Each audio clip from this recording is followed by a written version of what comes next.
everyone.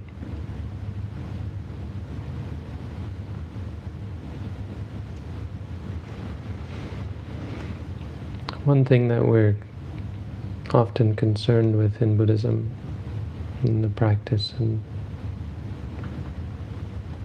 teaching of the Buddha's teachings, is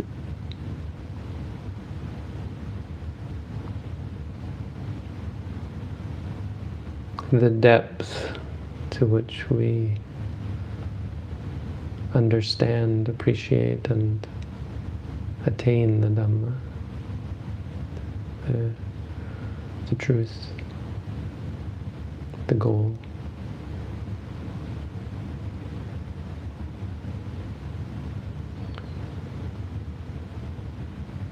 There's a concern that our understanding of the Dhamma might be shallow, and as a result our attainment of the Dhamma will be lacking, inadequate, limited, not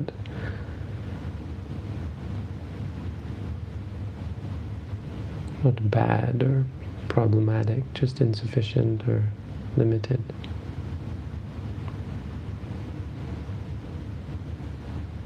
For instance, it's a good thing to know about moral precepts, and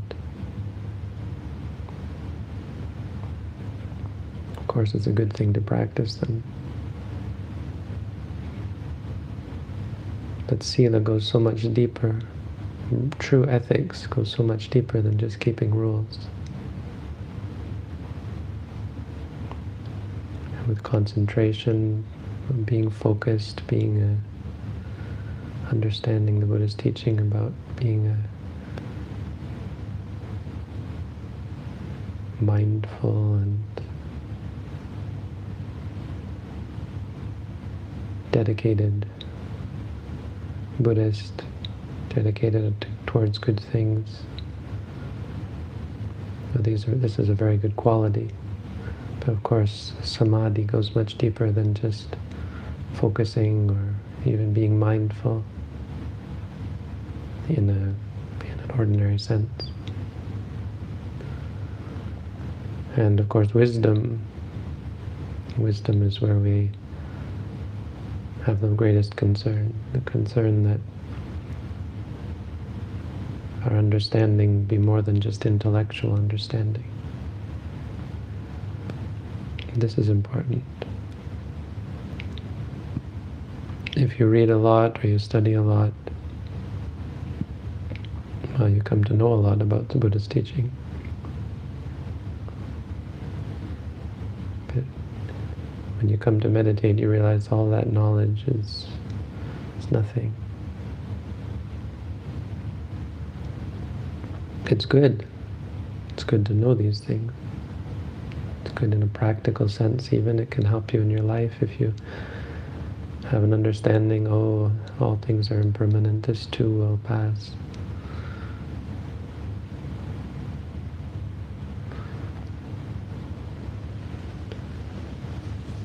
Makes you a better person, a happier person. This is a good thing. But we recognize there's a greater depth to be had than just knowledge of the Buddha's teaching. A deep, true ethics is activity that is mindful, that involves mindfulness. When you're walking, stepping right, stepping left, it's impossible to be unethical. When you have the mindful, clear awareness of the activity.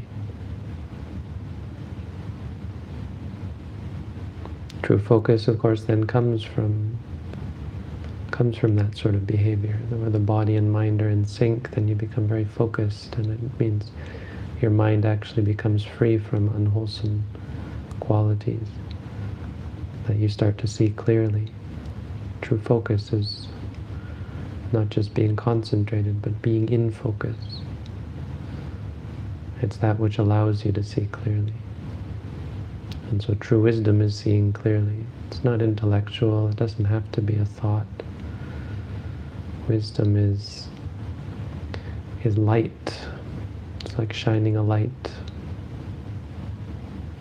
on reality.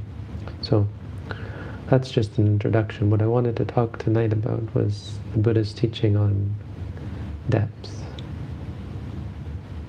The Buddha said there are 6 qualities. This is in the Chakkanipata of the Anguttara Nikaya. Arahantavagga, I think.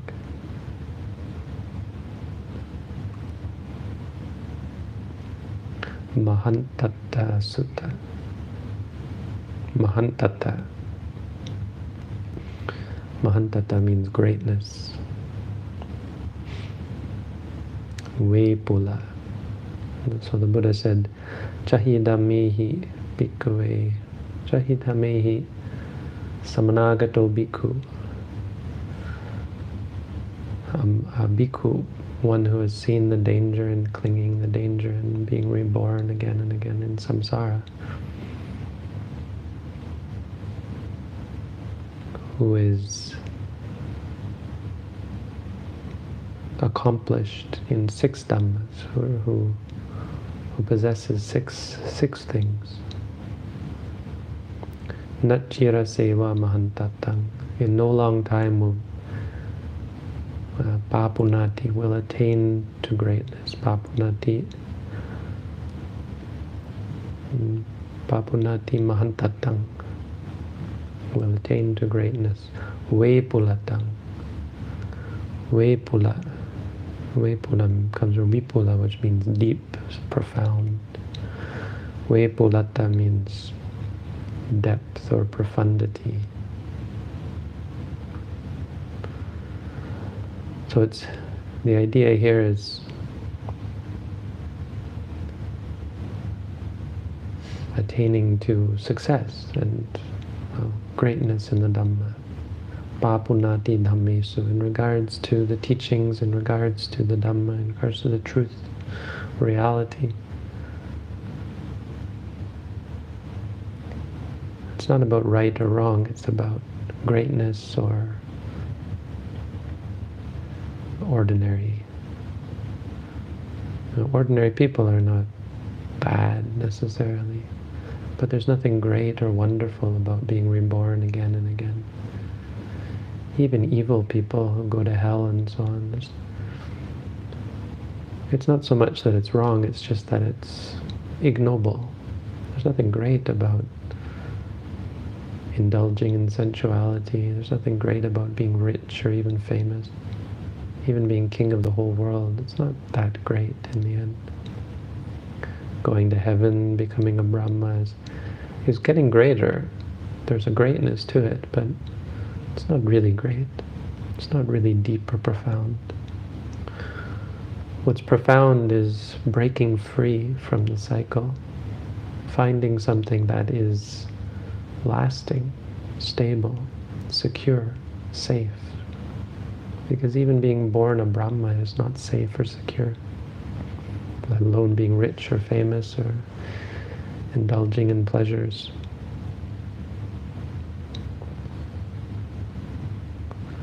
So when we come to practice meditation, I think this is of great interest to us. How do we not just succeed, but how do we gain greater depth in our practice? I think it's a question for all Buddhist practitioners. We might be practicing for many years, but it might be shallow. How do we ensure that our practice goes deeper? So these are qualities, like many of these lists of qualities, they're a teaching. The idea is as you listen to the teaching, you're practicing and you're taking these in, internalizing and assimilating these teachings, applying them to yourself and using them not just for theory, but as a encouragement and direction for greater and more profound practice. So there's 6 of them. And the Buddha used interesting words. If you don't know Pali, it might not be that interesting, but I have to explain because it's a little bit poetic. So the first one is aloka bahulo. Aloka is light. And so he didn't explain these. We have to understand them. What did he mean by light? And you have to know something about the Buddha's teaching to understand. But I already gave it away, that light of wisdom. Aloka means you have to have wisdom. But rather than say wisdom, he said light. Because it's a certain kind of wisdom. It's not seeing things with your eyes, of course. But it's the feeling of clarity and opening your eyes and leaving the darkness behind. It's like waking up from a sleep almost, or when you open your eyes and suddenly realize that you're bumping into things, and why you're in so much pain is because you were blind.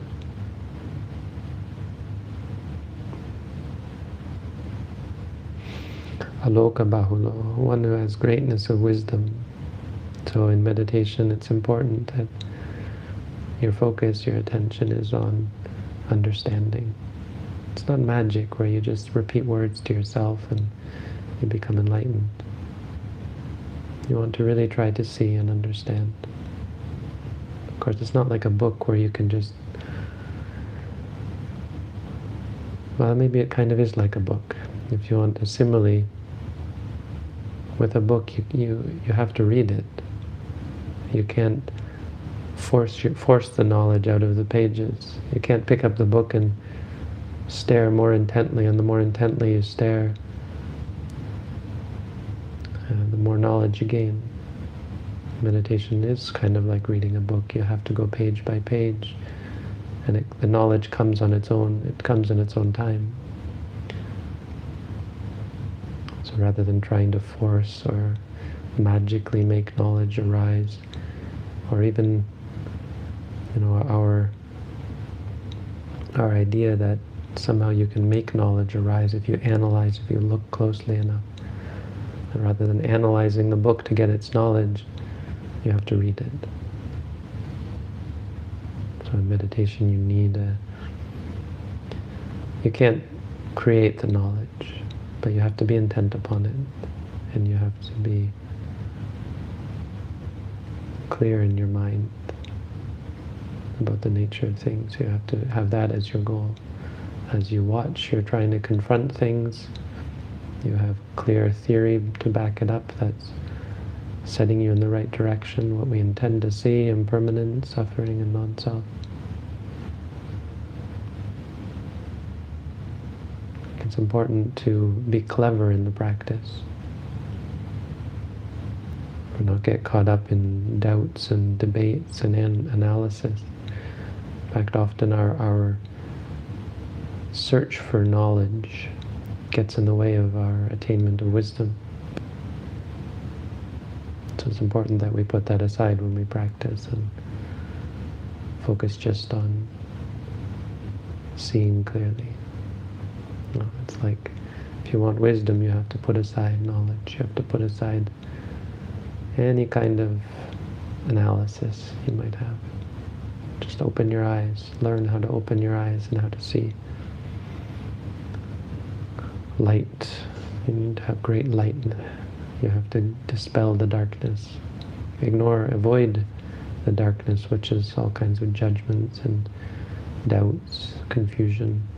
Don't let yourself get confused or caught up in views. Views, of course, very dangerous.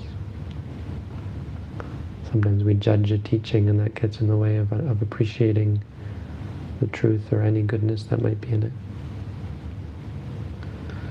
Aloka bahulo. Wisdom, of course, most important. If you want depth, you have to gain wisdom. Your practice can't be just tranquility.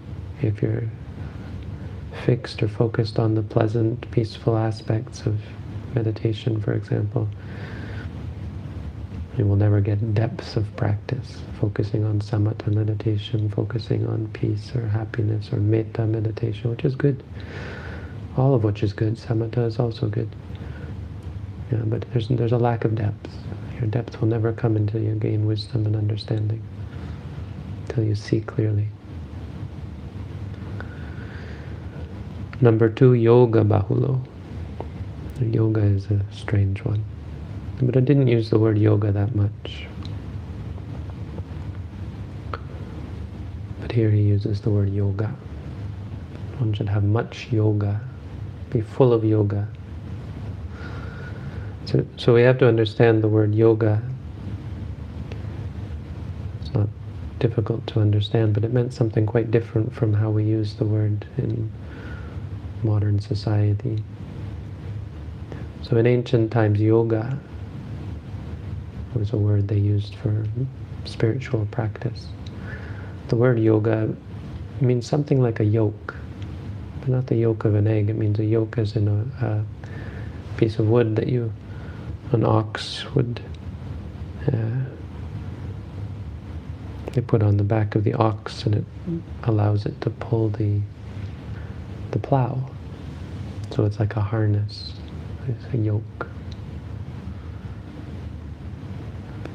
And so the idea was you would be dedicated or committed. Yoga was this commitment, spiritual commitment. It's how I like to translate the word religion. You know, this word religion gets such a bad reputation because of how it's been used, but when it's used in the sense of being religious about something, in the sense of being dedicated to something, intent upon it, I think that's very much what yoga means. So you'll often, I'm not sure so much how much the Buddha used it, but in the commentaries you'll often hear this word yoga vachara. Again and again, we're reading the Milinda Panha, and again he refers to a meditator as a yoga vachara, which means someone basically who's committed to yoga, committed to a religious spiritual practice, someone who is cultivating or is practicing in a spiritual way, dedicated way, right? Like we're all doing here. You're dedicated to your practice. So yoga means like dedication, exertion, I think it came to mean. So it probably has implications in regards to effort. I could say an important part of yoga is the effort. And effort in Buddhism really isn't about pushing yourself harder and harder. Not so much. It really is about this intention or exertion, or dedication, is a good word. You're being dedicated to something. You try again, try and try again. Never give up. Doesn't mean you have to push harder all the time. Just when you feel yourself, they say taw-toy, which means slacking or flagging. You just feel like you're lacking in energy. You don't have to force yourself. You just have to try. That dedication. And even when you can't walk, so you stand. If you can't stand, you sit.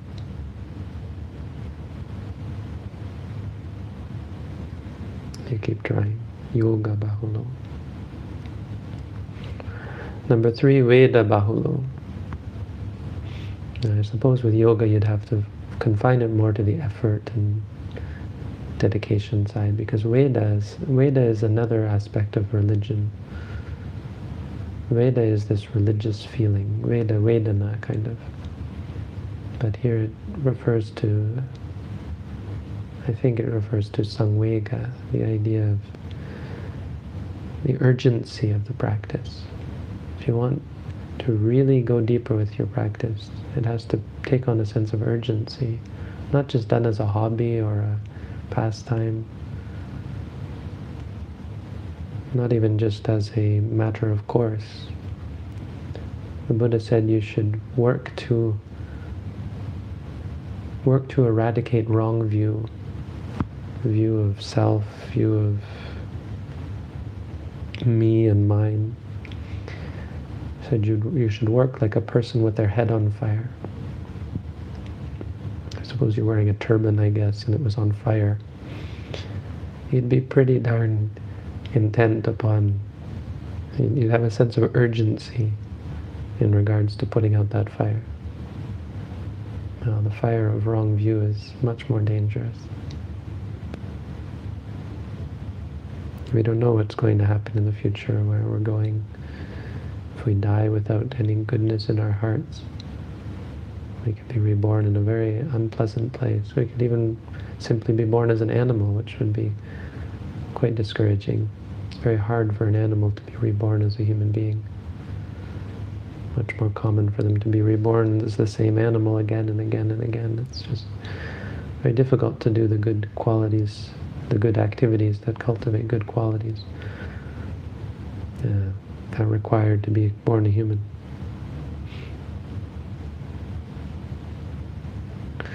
So a sense of urgency. We're going to get old, we're going to get sick, we're going to die, bad things could happen any time if we're not ready for them. It's very easy to get on the bad, a bad path.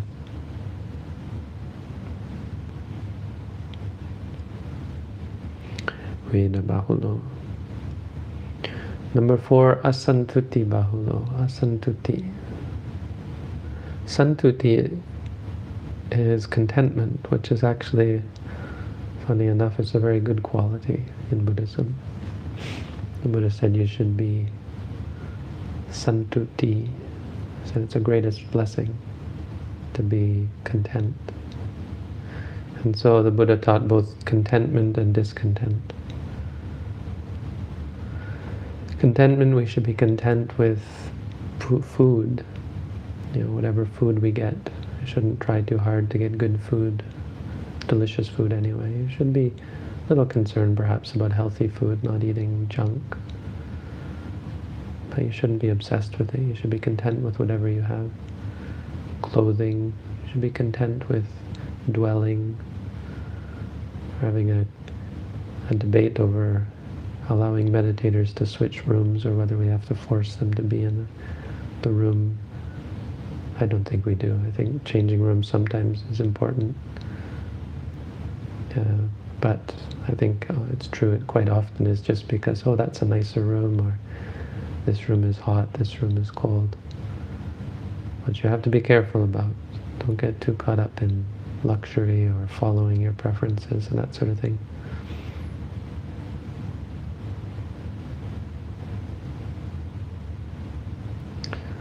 So contentment is good. Contentment with lodging, with medicine, not being too caught up in being too healthy or worrying about your health, worrying about pains or this sort of thing. But asantuti is of course very important as well, because it's easy to become complacent, and this is in regards to practice, in regards to the Dhamma. Don't be content with your gains. Don't rest on your laurels. We gain a lot from the meditation practice. Should be gaining every day. Every time you sit down, in fact, you should be gaining something. It's easy when you gain something fairly significant, or what seems significant, you become complacent. Even a Sotapanna, a Sakadagami, there were even Anagamis that were complacent, and the Buddha said, you guys are on the wrong path. He said, you're not really followers of mine. Anagami, Well, he didn't probably say it like that, but he said, you're not doing the right thing by being complacent. Anagami is someone who has come very far in the practice. And the Buddha still said, don't be complacent. Don't be content with just that. Number 5, anikita duro. Anikita. Nikita means to throw away, or to put down, I guess. Nikita. Don't put down the work. Dura. Dura means duty. Don't shirk your duties or let them slide. It really means don't stop practicing. Dura. There are two duties in Buddhism. Ganta Dura, which is the duty of study, and vipassana dura, which is the duty to see clearly. Don't shirk either of these. You should study. Even just listening to the Dhamma that's how you study. It's a great way to study. Reading books can also be useful.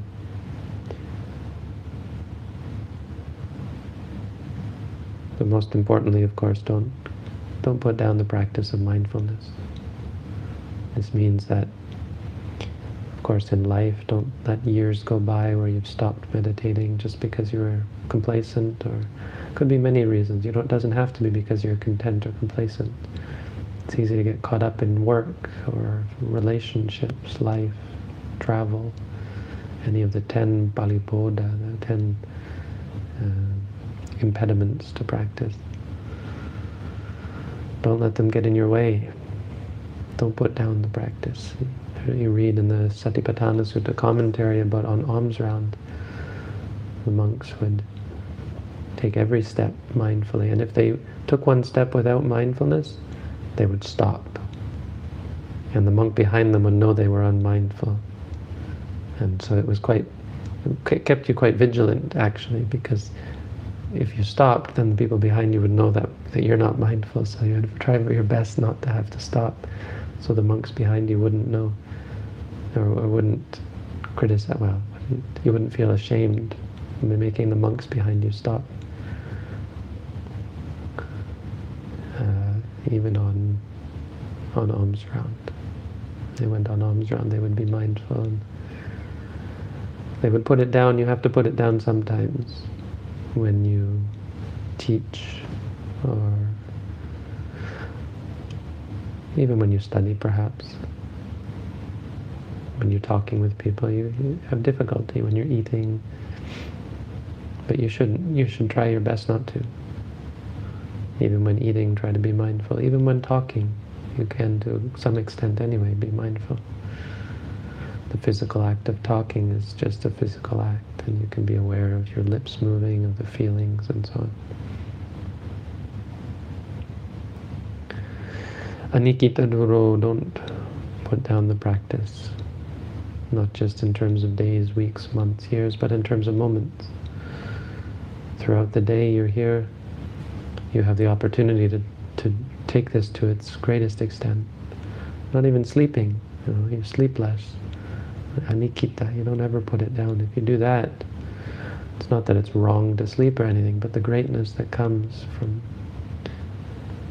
constant and continuous exertion, patience, and clarity of mind. This is greatness. This is where depth comes. You take your practice to a deeper level.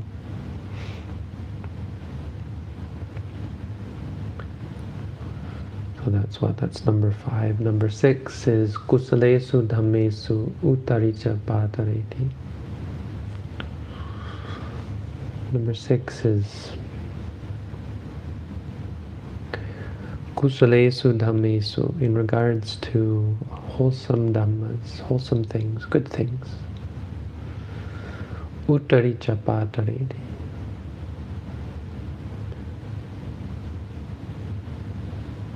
Patareti, coming to or attaining to. Attaining. Uttari means greater. Uttari, more and more. It's in line with not being content, not being complacent, the exertion. Greatness, says the Buddha's words, has to do with going further and further. Not just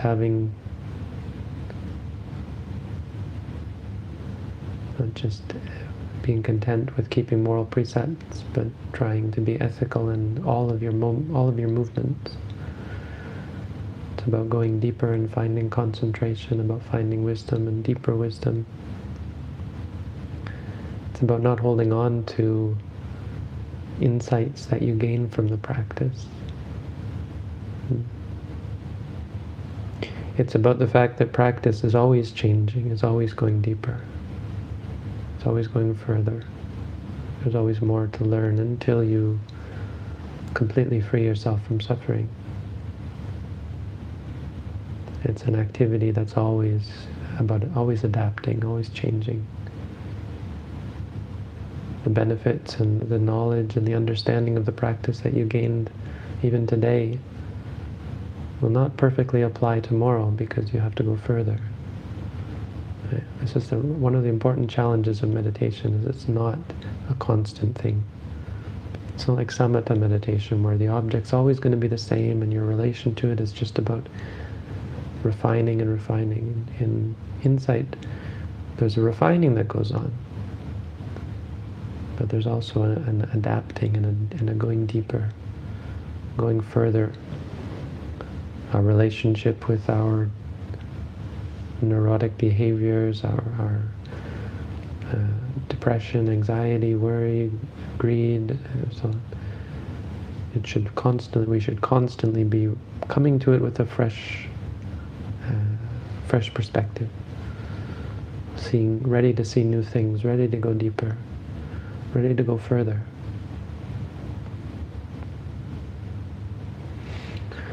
So these are the 6 Mahantata Dhamma.